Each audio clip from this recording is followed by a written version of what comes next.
Hi, I'm Jim Gleason. I'm approaching my 72nd birthday thanks to a heart transplant done back in 1994, some 20 years ago in Philadelphia.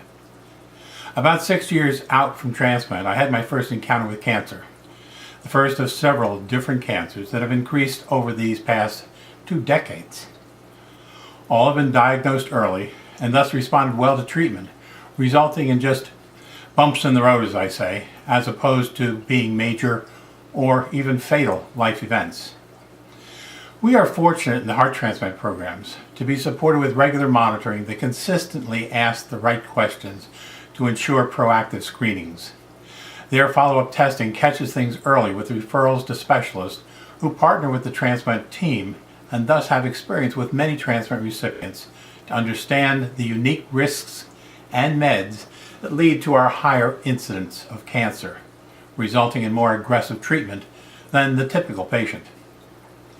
In the year 2000, for example, their annual testing regimen showed a rise in my PSA, a potential indicator of prostate cancer. Consulting with a local urologist resulted in advice that this is usually a very slow growth cancer and no treatment was needed. Understanding my immune suppressed condition and a higher risk than the normal patient, I went for a second opinion with a urology specialist experienced with transplant. The gold standard was a prostate biopsy repeated on a 6-month basis, which led to eventually identifying the cancer and a 42-session radiation treatment choice, accomplished each morning on my way to work that cured without any chemo or further treatments. Result, just a bump in the road. In making an informed decision of which option to choose to treat that prostate cancer, I sought out several opinions. All came back with different treatment recommendations based on that specialist's practice. One was a generalist who did research to support and respond to my question as to how my heart transplant expected 9-year average longevity would play into treatment options for this slow-growing cancer. He came back with words I can still hear these 14 years later. Mr. Gleason, given how well you are doing with your new heart, that is no longer a factor in this decision. Wow, what great news. Looking back now 14 years from that comment, I'm happy to say that he was right. Many years later, I had occasion to see the same great doctor for another issue. He recommended a pre-scan to ensure proper treatment options, which resulted in discovery of a growth on my right kidney.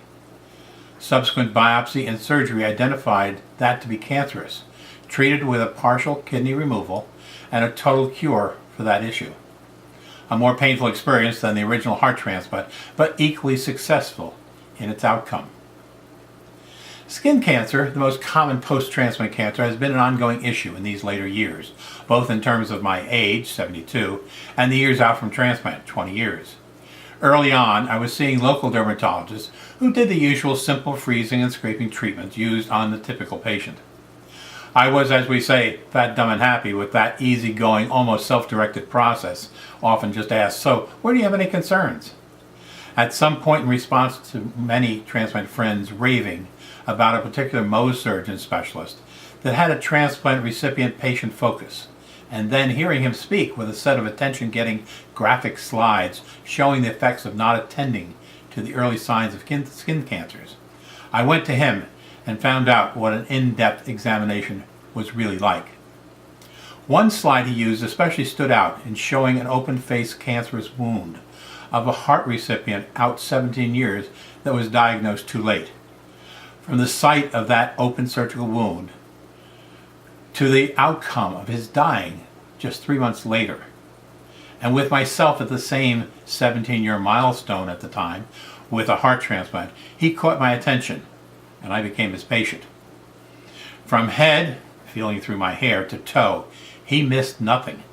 And then we were off to catching up on skin cancers overdue for serious treatment, meaning biopsies and Mohs surgery. All, surprisingly, totally painless.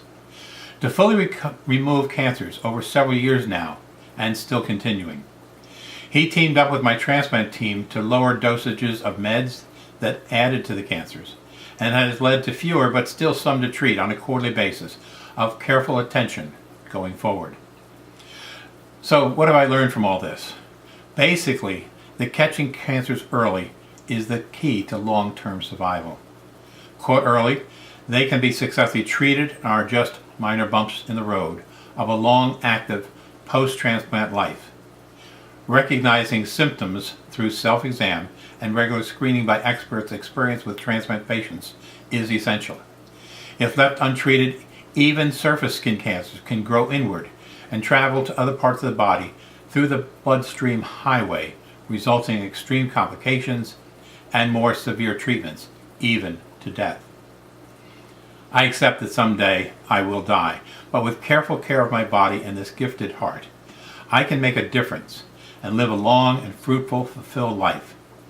That's my goal, and with experienced medical teams working together, we can and are meeting that goal. And I hope and pray that you too will have that very positive story with early treatment and full cures and live a long, fulfilled life. That's my wish for you.